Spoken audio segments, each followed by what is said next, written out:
అయితే ఆ పాప క్షమాపణ నిమిత్తము కల్వరి శిలువలో యేసు ప్రభు వారు మనందరి కొరకు ఆయన తన రక్తాన్ని చిందించినాడు. అందుకే మన పాపము కొరకు ఆయన ఏం చేసినట్ట నలుగగొట్టబడినాడు. ఆయన తృణీకరించబడిన వాడిగా, వ్యసనాక్రాంతుడిగాను, చూడనల్లని వాడిగాను, వ్యాధిని అనుభవించిన మన నిమిత్తం ఆయన చేయబడుతూ వచ్చినాడు. అందుకే ఆ యొక్క క్షమాపణ ద్వారా ఈరోజు అబ్బా తండ్రి అనే గొప్ప ఆధిక్యత దేవుడు మనకు ఇచ్చినాడు. అందుకే మొదటిగా ప్రభువా నా దోషమును బట్టి నాకు శిక్షించలేదు కానీ నా దోషము నన్ను ఏం చేసినవంట క్షమించినందుకు వందనాలు. రెండవదిగా నా దోషములు నా తల కంటే మించుకున్నవి కానీ నిజముగా వాటిని బట్టి చూస్తే నేను నీ సన్నిధికి వచ్చుటకు అబ్బా తండ్రి అనే ఎరుగుడను కాను. మరి ఏం చేసినావు? పాపాత్మ స్త్రీని ఎలా క్షమించినావో అలాగున నేను నిజంగా పాపాత్మురాలనే, ఏ మంచితనాలు లేకపోయినా పాపము లేని దేవుడు అయిన నీవే నా పక్షముగా బలిని అర్పణగా అర్పించబడిన వందనాలు ప్రభువా. నీ యొక్క శిలువ రక్తం ద్వారా నాకు పాప క్షమాపణ, విడుదల, విమోచన ఇచ్చి ఈరోజు నా అబ్బా తండ్రి అనే గొప్ప యోగ్యత నాకు క్రియల ద్వారా ఇచ్చినాడా, కృప ద్వారా ఇచ్చినాడు? కేవలము దేవుని యొక్క కృప ద్వారానే. మీరిచ్చిన ఈ క్షమాపణ బట్టి నీకు వందనాలని ప్రభుని మనం ఆరాధించాలి. రెండవదిగా మనం చూసినట్లయితే 4వ వచనంలో సమాధుల నుండి నీ ప్రాణమును విమోచించుచున్నాడు. దేని నుంచి అంట? సమాధుల నీ ప్రాణమును విమోచించుచున్నాడు అంటున్నాడు. కాబట్టి సమాధి కదా, లాజరు ఎన్ని రోజులు ఉన్నాడంట సమాధిలో? 4 రోజులు ఉన్నాడు కదా. అయితే 4 రోజులటువంటి బాడీ ఎలా ఉంటుందంట? దుర్వాసనతో, దుర్గంధముతో ఉంటుంది. కానీ ప్రభువు యేసుక్రీస్తు వారు దగ్గరికి వెళ్ళి ఆ రాయిని తొలగించడని చెప్పి ఏం చేసిందంట? లాజరు నువ్వు లేచి బయటికి రా అన్నాడు. నిజముగా తన సమాధులను వలసిన వ్యక్తిని ఆ సమాధులను ఏం చేసినట్టు ఆయన విమోచించి ఉన్నాడు కదా. ఈరోజు నీవు నేను కూడా పాపం అనే సమాధిలో ఉన్నటువంటి మనల్ని దాని లోతు మనం ఆలోచన చేస్తే దుర్గంధముతో, దుర్వాసనతో మన బ్రతుకులను లేదా మన జీవితాలను దేవుడు పరిమళ వాసనగా మార్చినాడు. ఈరోజు నీ ప్రాణమును అలాగే విమోచించబడి నీ జీవితంలో ఎన్నో అపాయములు, కీడులు, నష్టములు వాటిల్లిన ఏది నీ ప్రాణమును తీసుకోవటానికి దేవుడు అనుమతి ఇవ్వలేదు. ఇచ్చినాడా? అందుకే యోబు మీదికి ఎన్నో వచ్చిన తన ప్రాణం మీద మాత్రం ఏం చేయలేదంటే అధికారము ఇయ్యలేదు. ఎందుకు ఇయ్యలేదు? తన శరీరమును మాత్రమే హింసించింది కానీ తన ప్రాణం మీద దేవుడు ఏం చేయలేదు? అధికారం ఇయ్యలేదు. అయినను తన శరీరం మీద కలిగిన ప్రతి దాడిని బట్టి ఆయన ప్రభుని ఏం చేసిందంట? స్తుతించినాడా లేడా?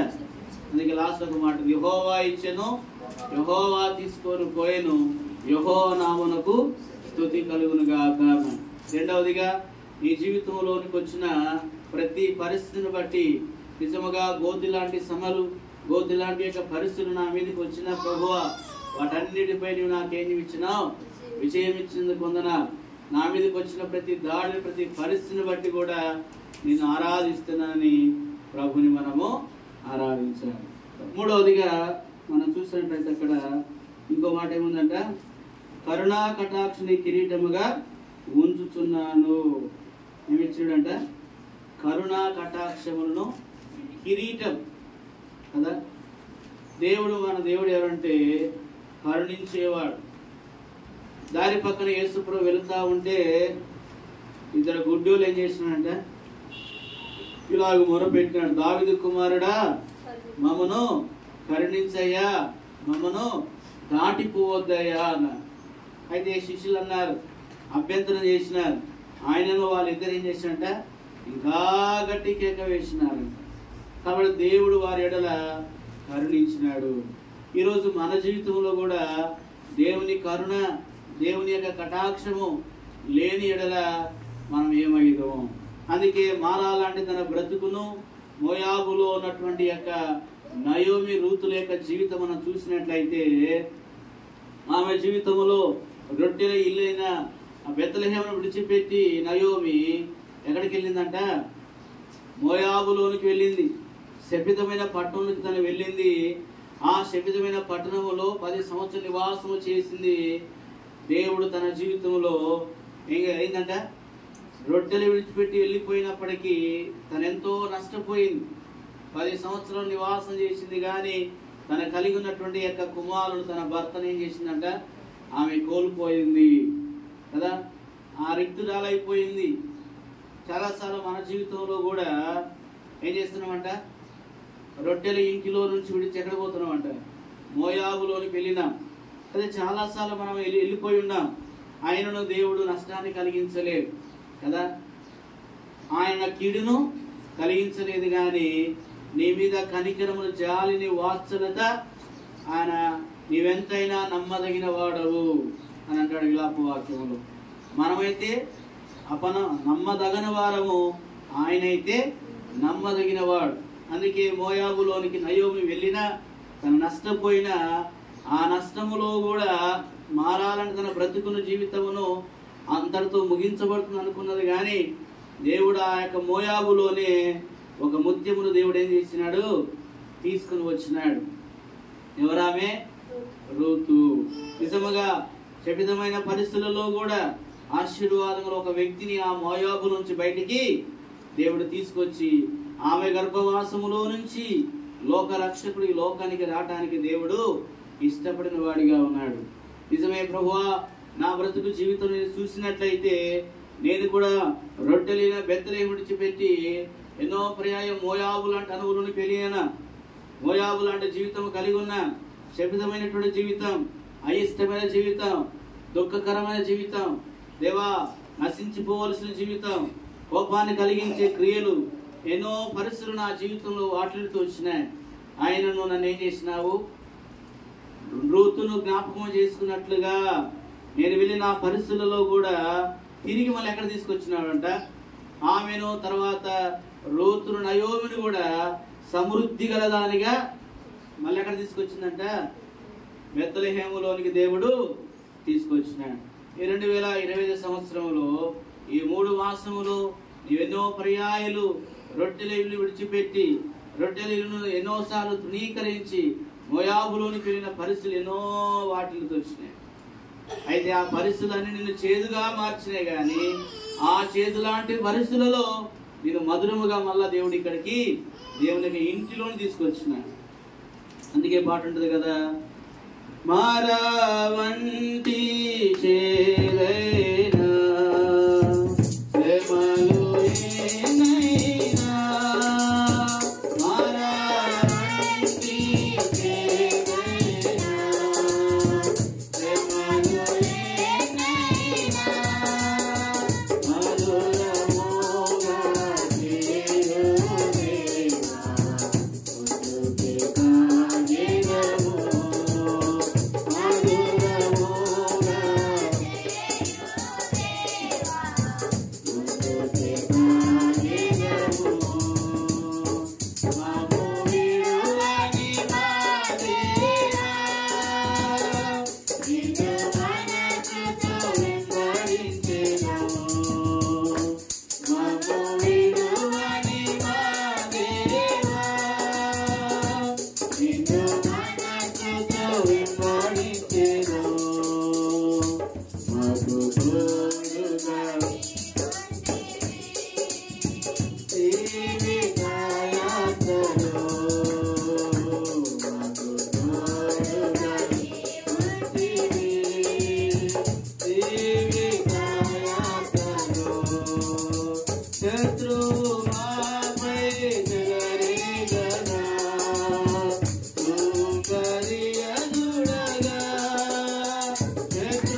విజయం ఇచ్చినటువంటి దేవుడు నీ యెడల నా యెడల వ్యక్తిగతంగా కుటుంబంగా సంఘముగా తన కరుణా కటాక్షములను మన యెడల చూపిన దేవుని మనము ఆరాధించబద్దులమై ఉన్నాం.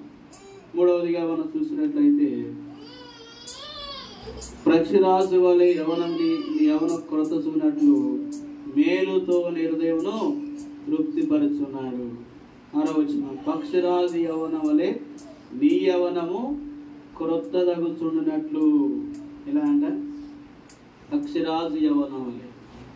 అందుకే పక్షిరాజు 40 సంవత్సరాల తరువాత తనకి ఇష్టం లేకపోయినా తనకు కలిగిన ఈకలను ఏం చేయాలంట? తను తానది పీకి వేసేసుకోవాలి. కొన్ని సందర్భాల్లో ఎంతో నొప్పి, ఎంతో బాధ. ఆయనను దేవుడు దాన్ని ఇంకా 40 సంవత్సరాలుగా అది నూతన పరచబడాలి అంటే, అది ఇంకా జీవించాలి అంటే దానికి కలిగిన ఆ ఈకలను, ఆ ముక్కును, తన గోళ్ళను ఏం చేశాడంట? 3 నెలల పాటు తనను తానే హింసించుకోవాలి. కొన్ని సందర్భాల్లో మనల్ని దేవుడు అధికమైన ఆశీర్వాదంలోని, అధికమైన ఉన్నత శిఖరం ఎక్కించడానికి దేవుడు నీ జీవితంలో నీ అనుమతి లేకపోయినా కొన్నిటిని అనుమతిస్తాడు, వాటిని పీకి వేస్తాడు కదా. చాలా నొప్పి ఉంటుంది. ఇంజక్షన్ వేసేటప్పుడు నొప్పి ఉంటుందా లేదా? ఏమిరా, ఏం నర్సురా, నా ఇంత పొడిచింది అంటారు కదా. లేదా ఇంతగా ఎవరు తింటారు? ఇంజక్షన్ వేసిన కదా. ఆమె ఎందుకు వేసినప్పుడు నొప్పి ఉంటుందా లేదా? కానీ ఆ నొప్పి నీలో ఉన్న రోగాన్ని తీసివేయడానికే తప్ప నీకు నష్టాన్ని కలిగించడానికి ఏమీ కాదు. అందుకే నేను నూతన పరచబడటానికి, అధికమైన ఆశీర్వాదం, అధికమైన ఉన్నతమైన స్థితిలో ఎక్కించడానికి దేవుడు కొన్నిటిని ఆయన పీకి వేస్తాడు కదా. అయితే చాలాసార్లు అనుకుంటాము, అది ఎందుకు పీకి వేస్తూ ఉంది, ఎందుకు అది లాగేసుకుంటుంది అని అనుకుంటాం. కానీ తెలిసిన విషయం ఏంటంటే ఈ 40 సంవత్సరాల కంటే అది ఇంకా ఎన్ని సంవత్సరాలు జీవించాలంట?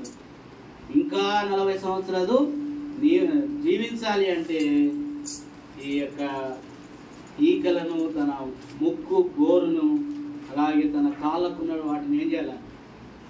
పీకివేయక తప్పదు. ఈరోజు చాలాసార్లు మన జీవితంలో కూడా నష్టపోయిన వాటన్నిటిని గురించి ఎప్పుడు మనం ఏం చేయాలి? నిరాశపడదు. దైవానుగ్రహము లేనిది ఏది నీ జీవితం నువ్వు పొందలేవు. ఆయన చెయ్యనిది ఏది నీ వద్దకు రాదు. అయితే కొన్ని సందర్భాల్లో ఆయన అనుమతి లేనిది కూడా కొన్ని సందర్భాల్లో నీ దగ్గర నుంచి తీసివేయబడతాయి. వాస్తవంగా ఆ ఈకలు పీక్కోవటం అనేది ఎవరికైనా ఇష్టమేనా? మన ఎంట్రుకలు మనమే పీక్కుంటే ఏమంటారు? నీకు నువ్వే నవ్వుకుంటున్నావు అనుకో, నీకు నువ్వే ఏడుస్తున్నావు అనుకో. చూసేటోళ్ళకు బాగా పిచ్చిది అనుకుంటారు, కానీ నువ్వు ఎందుకు ఏడుస్తున్నావో, ఎందుకు నలుగుతున్నావో నీ అంతరాత్మకి ఎవరు తెలుసు? నీకు నీ దేవునికి తెలుస్తుంది కదా. కొన్ని గాయాలు, కొన్ని కష్టాలు నీ జీవితంలోనికి దేవుడు అనుమతిస్తాడు కదా. అందుకే మా బిడ్డకి నేను ముందే సిద్ధపరిచాను. నా డైలీ పోషన్ నేను అప్పుడు ఎక్కడ కడపకు వేయించిన, మార్నింగ్ డైలీ పోషన్ చదువుతా ఉన్నా. 2 సమాధులు వచ్చినాయి.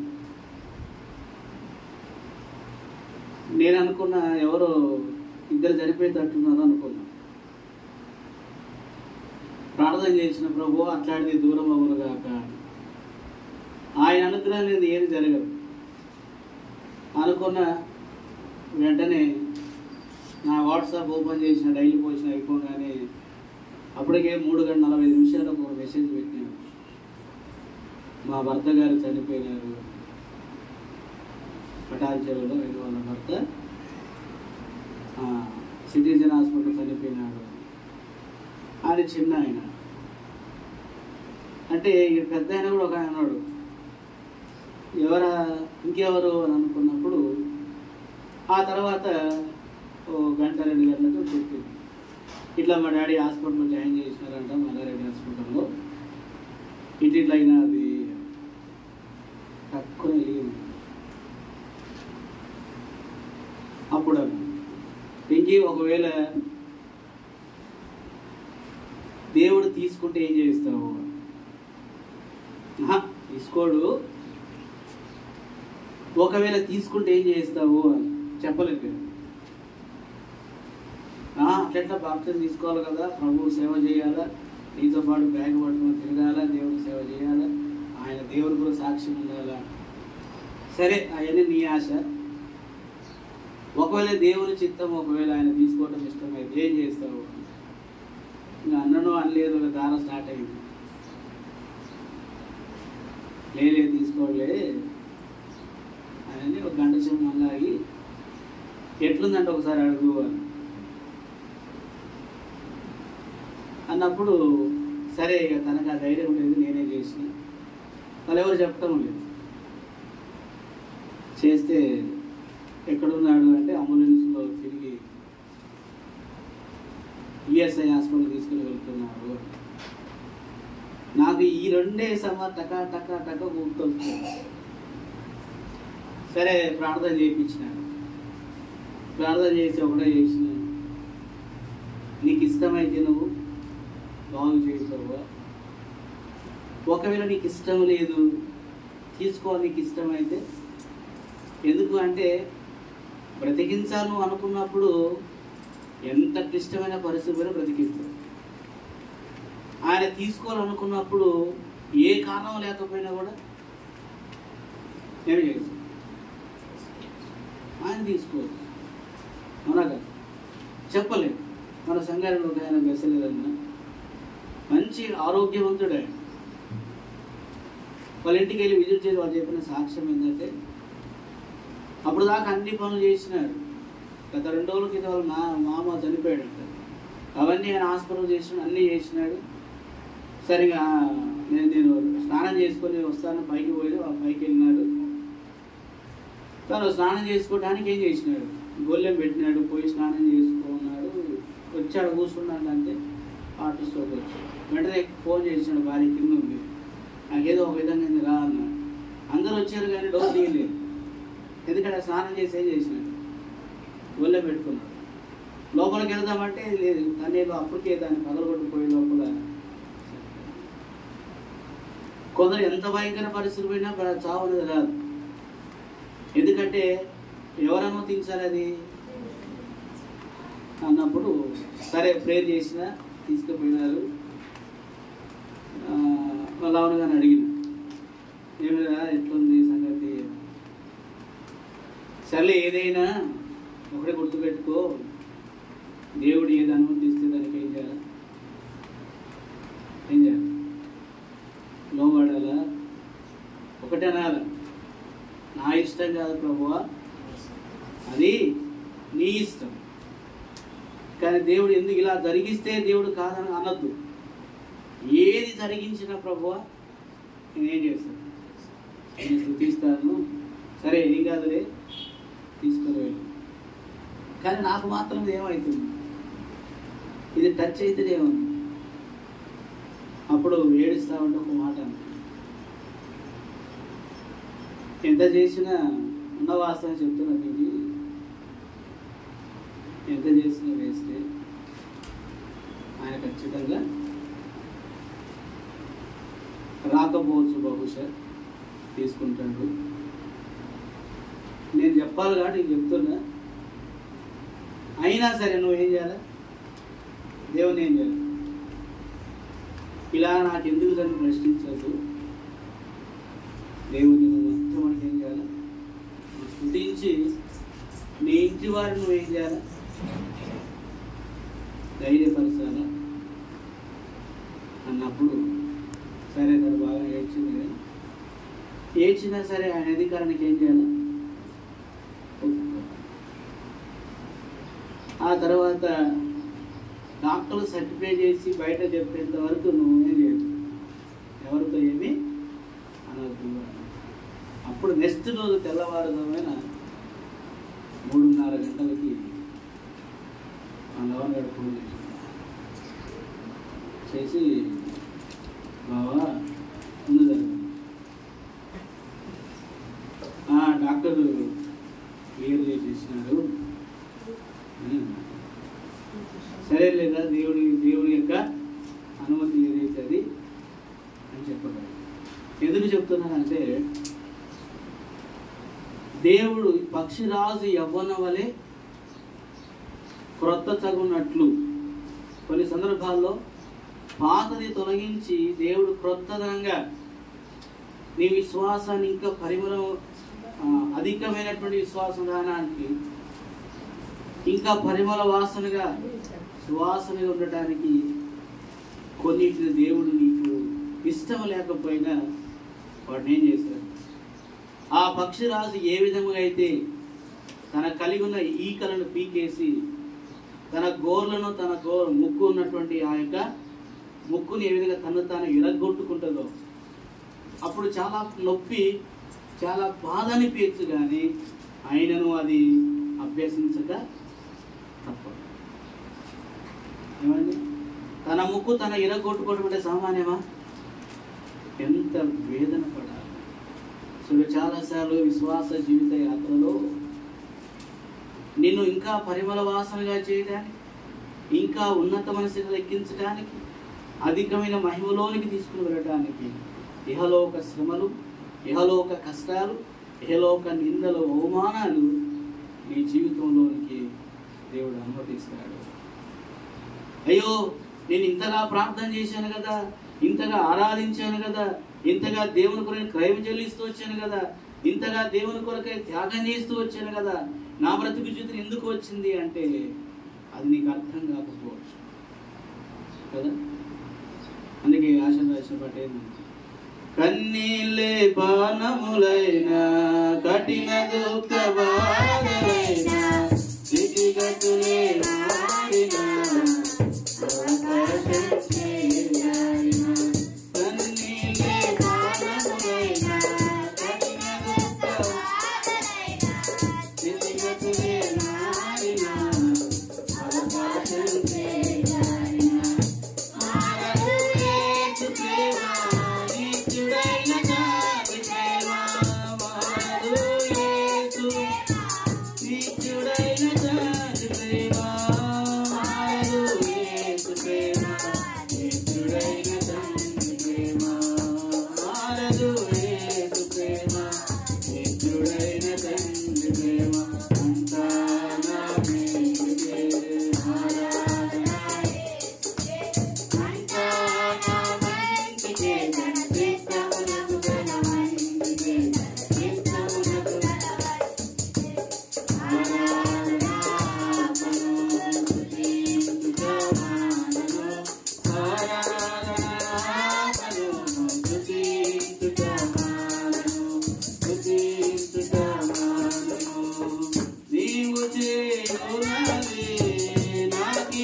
చేసి అలాగనే ఏం చేయాలంట, నూతనత్వంలో తీసుకురావడానికి కలిగిన వాటన్నిటి కూడా దేవుడు ఏం చేస్తాడు, పీకి వేస్తాడు. అప్పుడు అర్థమైంది దేవుడు ఆ డైలీ పోర్షన్లో ఆ 2 సమాధులు ఎందుకు చూపించినాడంటే, మొదటి సమాధి ఎవరిదంట, యాకోబుది. 2వ సమాధి యేసేపు. అది చివరి అధ్యాయంలో చదువుతున్నప్పుడు ఆ 2 సమాధులు అప్పుడు అనిపించింది. అప్పుడే క్లియర్గా చెప్పేసి అది చదివిన తరువాతనే ఇలా జరిగిందని వచ్చినప్పుడు ఆ పీకిని అప్పుడు రెడీ చేసి ఎంత ప్రార్థన చేసినా వేస్తామా 100% అయితే నువ్వు ఆయన ఏది చేసినా అధికారానికి ఏం చేయాలి, నువ్వు ఖచ్చితంగా లోపడక తప్పదు. ఈ పరిస్థితిని బట్టి నువ్వు దేవుణ్ణి స్తుతించాలని చెప్పాడు. సో చాలాసార్లు మనం కూడా ఏ పరిస్థితి అయినా సరే ప్రభు అనుమతించిన ప్రతి పరిస్థితుల్లో కొన్ని సందర్భాలు కలిగిన వాటన్నిటిని కూడా దేవుడు చాలాసార్లు మనం ఏం చేస్తామంటే కలిగిన వాటన్నిటిని బట్టి ప్రభుని సూచిస్తాం, కానీ కోల్పోయిన వాటిని బట్టి కూడా ఏం చేయాలి. ఒకవేళ ప్రస్తుతం నీకు అర్థం కాకపోతేమో కానీ అర్థం కాకపోయినా సరే ఆ పరిస్థితిని బట్టి దేవుని నువ్వు ఆరాధించగలగాలి. సో అలాగున ఆ వాక్య వెలుగులో ప్రభుని మనం ఆరాధించడం ప్రభు మనకు సహాయపడుగాక. లేచి నిలబడదాము. ఒక పాట పాడుతున్నప్పుడు సండే స్కూల్స్ వెళ్తారు. ఆ తర్వాత మీతో వరకు కొంచెం ముందు జరిగి కూర్చోనండి. కన్నీళ్ళే పానములైన కఠిన